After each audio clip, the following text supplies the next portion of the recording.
பொருள் அந்த மாதிரி இருக்காருமா. சைரா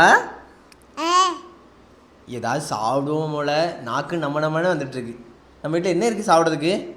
நம்ம ஏதாவது பிரிட்ஜில் என்ன இருக்குன்னு பார்த்து ஏதாவது செஞ்சு சாப்பிடுவோமா? என்ன இருக்குன்னு பார்ப்போமா போல. சிக்கன் இருக்குது. இப்போ அது ரொம்ப டைம் எடுக்குமா? இப்போலாம் ப்ரெட் இருக்குது. ஐயோ 2 பீஸ் தான் போல இருக்குது. சாண்ட்விச் பண்ணிடுமா? அப்போ உனக்கு பாதி எனக்கு பாதி. அப்புறம் என்னன்னாக்கி வீட்டில் பண்ண மயோனஸ்.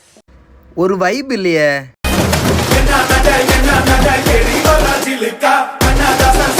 ஒரு இருந்ததே ஒரு பிரெட், அதில் பாதி கடிச்சு தின்னு விட்டானி. என்ன செய்யறா? ஒரு நிமிஷம் என்ன ஃபில் பண்ணுவோம்.